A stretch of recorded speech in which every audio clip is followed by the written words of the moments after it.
లగచర్ల ఘటనలో పట్నం నరేందర్ రెడ్డి పిటిషన్లపై నేడు విచారణ జరగనుంది. బెయిల్ పిటిషన్ పై వికారాబాద్ కోర్ట్ క్వాష్ పిటిషన్ పై హైకోర్టులో విచారణ జరగనుంది. అటు నరేందర్ రెడ్డిని తమ కస్టడీకి అనుమతి ఇవ్వాలంటూ పోలీసులు దాఖలు చేసిన పిటిషన్ ని సైతం ఇవాళ వికారాబాద్ కోర్టు విచారించనుంది.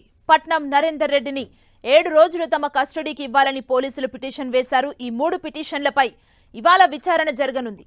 అటు జైల్లో తనకు ప్రత్యేక బ్యారక్ ఏర్పాటు చేయాలంటూ హైకోర్టులో మరోసారి లంచ్ మోషన్ పిటిషన్ దాఖలు చేయనున్నారు పట్నం నరేందర్ రెడ్డి. ఇదివరకే ఆయన ఓసారి పిటిషన్ దాఖలు చేయగా హైకోర్టు తిరస్కరించింది. దీంతో మరోసారి పిటిషన్ వేనున్నారు. ఇదే కేసులో ప్రధాన నిందితుడిగా ఉన్న సురేష్ కోసం పోలీసులు ముమ్మరంగా గాలిస్తున్నారు. మరింత సమాచారం ఇదే అంశానికి సంబంధించి మా ప్రతినిధి సునీల్ అందిస్తారు. సునీల్,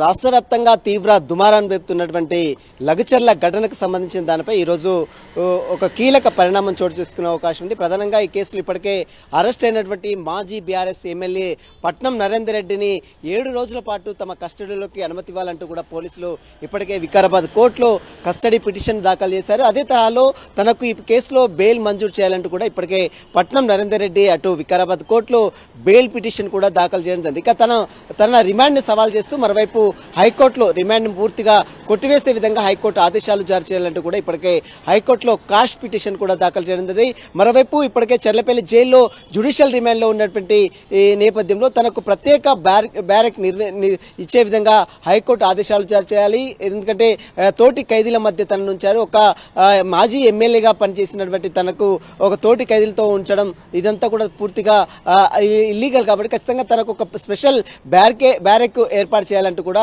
ఒక స్పెషల్ పిటిషన్ కూడా ఈ రోజు lunch motion petition Patnam Narender తరపు న్యాయవాదులు హైకోర్టు దృష్టికి తీసుకొచ్చే అవకాశం. ఇప్పటికే గతంలో రిజిస్టర్ ముందు ఈ పిటిషన్ ని తిరస్కరించిన తీరు కూడా మనం చూస్తాం కాబట్టి ఈ రోజు మరొకసారి హైకోర్టులో బెంచ్ ముందు ఈ పిటిషన్ ని మెన్షన్ చేసే అవకాశం. మొత్తం మీద ఈ అన్ని పిటిషన్లపై కూడా ఈ రోజు సాయంత్రం వరకు కూడా అతన్ని కస్టడీకి అనుమతిస్తుందా, మరి బెయిల్ మంజూరు చేస్తుందా, క్వాష్ పిటిషన్ సంబంధించిన దాంట్లో ఎలాంటి ఆదేశాలు జారీ చేస్తుందని మాత్రం సర్వత్రా ఆసక్తి అయితే నెలకొందని చెప్పవచ్చు. మరోవైపు ఇప్పటికే ఈ కేసులో పరారీలో ఉన్నటువంటి కీలక సూత్రధారి పట్నం నరేందర్ రెడ్డి ప్రధాన అనుచరుగా ఉన్నటువంటి సురేష్ కోసం మాత్రం ప్రత్యేక 3 బృందాలుగా ప్రస్తుతం అయితే పోలీసులు గాలింపు చర్యలు చేపడుతున్నారు. అతను గోవాలో ఉన్నాడని, ఓవైపు పూణేలో ఉన్నాడని, ఓవైపు మహారాష్ట్రలో ఉన్నాడని అనేక ఆరోపణలు వినపడుతున్న నేపథ్యం అతని కోసం మాత్రము అనేక టీమ్స్ మాత్రము అతని కోసం ముమ్మరంగా గాలింపు చర్యలు చేపడుతున్నాయి. మరోవైపు ఇప్పటికే ఈ మొత్తం కేసు ఈ కేసు మొత్తం కూడా పూర్తిగా రాజకీయ రంగు పులుముకున్న నేపథ్యంలో దీనికి సంబంధించిన దాంట్లో అటు ప్రభుత్వం వైపు అటువైపు పోలీస్ శాఖ కూడా చాలా సీరియస్ గా దర్యాప్తు కొనసాగిస్తున్న ఉన్నత స్థాయి అధికారుల